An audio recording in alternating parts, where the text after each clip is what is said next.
अस्सलाम वालेकुम एवरीवन। उम्मीद करती हूँ हम खैरियत से होंगे। हम अपने क्वेश्चंस कर रहे हैं थेराप्यूटिक्स के, जो कि 1200 MCQs की जो सीरीज़ है उसका पार्ट है। आज हमने करने हैं 31 क्वेश्चन से 40 तक।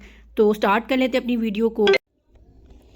क्वेश्चन नंबर 31 देखेंगे, which of the following is a key consideration when designing a therapeutic exercise program for a patient with cardiovascular disease. Patient आपका कार्डियोवास्कुलर डिजीज़ के साथ है, आपने थेरेप्यूटिक एक्सरसाइज प्रोग्राम देना है, तो आपने क्या चीज़ है जो कंसीडर करनी है, क्या चीज़ ऐसी है जो आपके प्लान में शामिल होनी चाहिए कि आपको एक ख़ास ख्याल रखना है उस पेशेंट को लेकर। A, avoiding all physical activity. B, monitoring heart rate and blood pressure during exercises. C, emphasizing high intensity interval training. D, focusing only on upper body exercises. तो करेक्ट आंसर है B कि आपने क्या करना है, साथ के साथ मॉनिटर करना है heart rate and blood pressure during exercise. For patient with cardiovascular disease, it is crucial to monitor heart rate and blood pressure to ensure that the exercise is safe and within the patient's capacity. आपने उसका heart rate monitor करना है, blood pressure करना है, और आप किसी तो मशीन के थ्रू भी इसको मॉनिटर कर सकते हैं और वॉच के थ्रू भी, डिपेंडिंग अपॉन कंडीशन क्या आपको मिल रही है। क्वेश्चन नंबर 32 देखेंगे, which muscle is primarily responsible for hip abduction. Hip abduction कौन करवाता है? A, gluteus maximus. B, gluteus medius. C, hamstrings. D, quadriceps. Correct answer है आपका gluteus medius. Gluteus medius is the primary muscle responsible for hip abduction which is important for stabilising the pelvis during movement. Picture में भी आप इसकी location देख सकते हैं। Question number 33 देखेंगे, which type of exercise is most beneficial for increasing bone density. आपने bone density को बढ़ाना है तो कौन सी एक्सरसाइज ज़्यादा मुफीद रहती है? A, swimming. B, cycling. C, weight bearing exercises. D, stretching. Correct answer है आपके पास सी, वेट बेयरिंग एक्सरसाइजेज जो होती हैं वो बोन डेंसिटी को इंक्रीज करती हैं, such as walking, running and resistance training are effective in increasing bone density and preventing osteoporosis. Question number 34 देखेंगे, which exercise technique is particularly useful in managing chronic lower back pain. आपने lower back pain manage करनी है जो कि chronic है, तो कौन सी टेक्निक ज़्यादा बेनिफिट रहेगी पेशेंट के लिए? A, high impact aerobics. B, core stabilisation exercises. C, heavy weight lifting. D, ballistic stretching. Correct answer है कि बी करवाएं आप, कोर स्टेबलाइजेशन एक्सरसाइजेज करवाएंगे, उससे क्या होगा, आपके जो मैनेज होगी आपकी lower back pen. Next question देखेंगे 35, विच of the following is primary purpose of using a foam roller in therapeutic exercise. आप जो फोम रोलर इस्तेमाल करते हैं उसका क्या मेन मकसद होता है थेरेप्यूटिक एक्सरसाइज के अंदर? A, to improve cardiovascular fitness. B, to increase flexibility and reduce muscle tension. C, to strengthen core muscles. D, to enhance joint stability.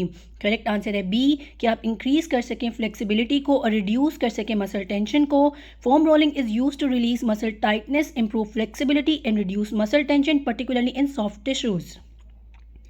Question number 36 देखेंगे, which of the following is most likely to be included in the early stage of a rehabilitation program for a rotator cuff injury? rotator cuff injury के early stages में आपने rehabilitation program के अंदर क्या चीज़ include करनी है? A, high resistance exercises. B, plyometric training. C, gentle range of motion exercises. D, heavy lifting. Correct answer है C कि आप gentle range of motions करवाएंगे इस दौरान जब early stages होती हैं rehabilitation program की of rotator cuff injury. In the early stages of rotator cuff rehabilitation, gentle range of motion exercises are used to maintain mobility without stressing the injured tissue. Question number 37, which principle of exercise refers to the specific adaptation to the imposed demands? ये repeated question है।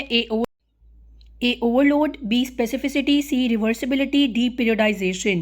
Correct answer है B, specificity. The said principle refers to the concept that the body adapts specifically to the demands placed upon it, which is why exercises should be tailored to the specific needs of the patient. ये सारी definition आपको पहले भी repeat करवाई थी, आप उस video में भी देख सकते हैं। और ये पीरियडाइजेशन की डेफिनेशन वहाँ नहीं थी, लेकिन उसको मैं यहाँ पढ़ देती हूँ। और ये पूरा जो टेबल है आप इसका स्क्रीनशॉट लेना चाहें ले सकते हैं, इसको डिटेल से पढ़ सकते हैं। मैं सिर्फ आपको डेफिनेशन रीड आउट करके दूंगी। Periodization in therapeutics refers to the structured and progressive planning of therapeutic interventions over time to maximize recovery, adaptation and long-term health benefits.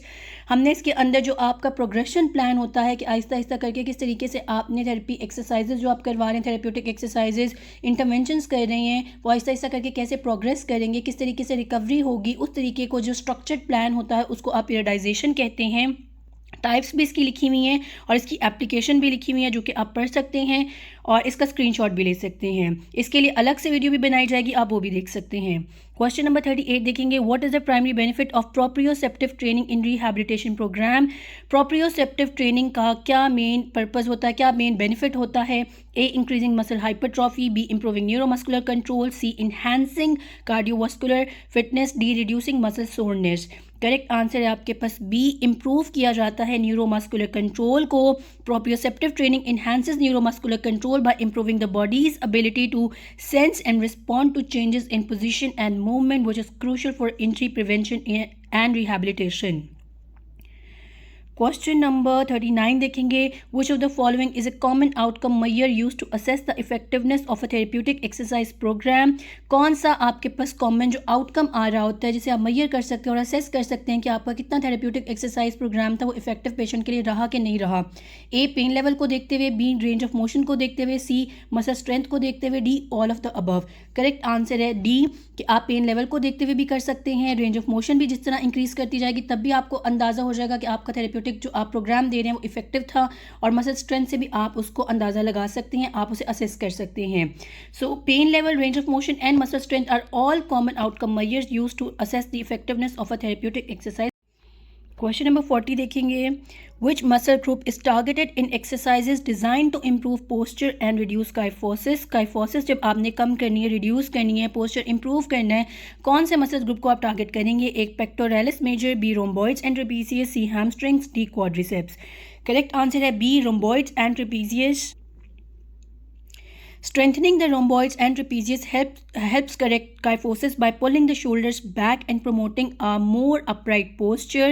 ये कुछ आपको तीनों का वो डिफरेंसेस दिए हुए हैं काइफोसिस, लॉर्डोसिस, स्कोलियोसिस के और स्वे बैक पोस्चर, और इसके लिए भी अलग से वीडियो अवेलेबल होगी, उससे आप देख सकते हैं। आपको यहाँ पे ट्रेपेजियस और रोम्बॉइड्स की जो मसल अटैचमेंट है वो भी दिखाई हुई है। इस टाइम पे फोकस सिर्फ और सिर्फ MCQs हैं जो कि हमने सॉल्व करने हैं। क्वेश्चन नंबर 41 देखेंगे, which of the following is primary consideration when designing an exercise program for a patient with osteoporosis. A, avoiding high impact activities, B, emphasizing flexibility over strength, C, encouraging bed rest, D, including high resistance weight training. इसका answer आपको next video में upload किया जाएगा। तब तक के लिए stay tuned and अल्लाह हाफिज़।